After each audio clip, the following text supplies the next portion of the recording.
क्रांतिज्योती ब्रिगेडचे संस्थापक अध्यक्ष ॲडव्होकेट नंदेश अंबाटकर यांनी जनमतलाविषयी बोलताना राज्य सरकारनं बंद केलेली ₹1 विमा योजना तात्काळ सुरू करण्याची मागणी केली आहे। ही योजना बंद केल्यानं शेतकरी वर्गात संताप असून ती लवकर सुरू न झाल्यास आंदोलनाचा इशारा त्यांनी दिला।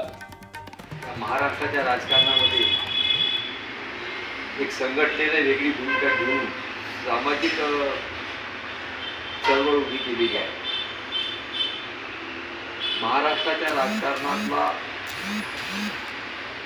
आजपर्यंतचा जो इतिहास आहे त्या इतिहासामध्ये शेतकऱ्यांची भरभक्कम बाजू कुठल्याही सत्ताधीश पक्षांनी उचलून धरली नाही।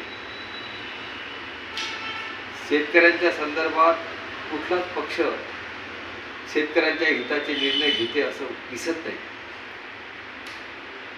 आत्ताची बातमी अशी आहे की शेतकऱ्यांच्या विमा योजनेच्या संदर्भात जी भूमिका या पक्षानं या सरकारनं घेतली आहे, ₹1 भरून शेतकऱ्यांचा विमा योजना उतरवला जात होता, तो विमा योजना ही बंद केली या सरकारनं।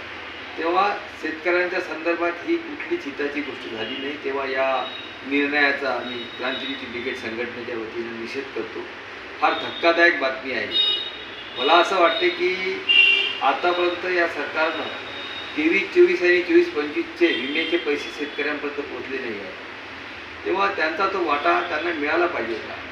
शेतकऱ्यांच्या संदर्भात खूप मोठे आश्वासनं देऊन या सरकारनं सत्ता भोगली, सत्ता प्राप्त केली, परंतु शेतकऱ्याच्या हिताचे कुठलेच प्रश्न या सरकारनं सोडवले नाही। तेव्हा जे काही आश्वासनं निवडणुकीच्या काळामध्ये दिल्या जात होती ते जुमला म्हणून राजकारणी जुमला म्हणून त्या प्रश्नाच्या आश्वासनाकडे या सरकारनं पाहिलं आणि राजकारणी जुमला म्हणून तो एक मुद्दा बाजूला केला।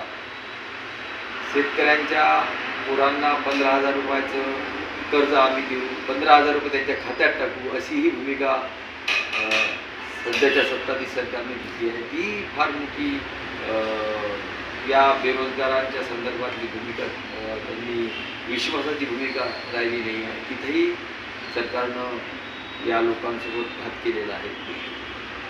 तेव्हा बेरोजगाराचा प्रश्न आहे, भ्रष्टाचाराचा प्रश्न आहे, शेतमालांच्या भावाचा प्रश्न आहे। हा प्रश्न अजूनही काही फार सुटला नाही।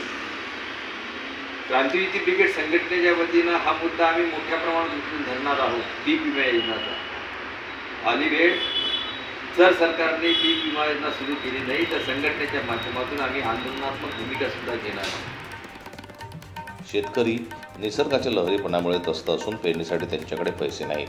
त्यामुळं शेतकऱ्यांना बियाणे व खतांवर पूर्ण अनुदान द्यावे अशी मागणी त्यांनी केली। पावसाळी अधिवेशनात जनसुरक्षा विधेयक मांडण्यात यावं यासाठी ते सरकारकडे निवेदन देणार आहेत। त्याचप्रमाणे वाढत्या शेतकरी आत्महत्यांवर तातडीने उपाययोजना कराव्यात असंही त्यांनी सांगितलं। अमरावती महापालिकेतील स्वच्छतेबाबत त्यांनी नाराजी व्यक्त केली। लोकप्रतिनिधी नसल्यामुळे प्रशासन अकार्यक्षम असल्याचं ते म्हणाले। जनमत लाईव्ह न्यूज करता अमरावती प्रतिनिधी राजेश्वर घोरमाडे यांची रिपोर्ट।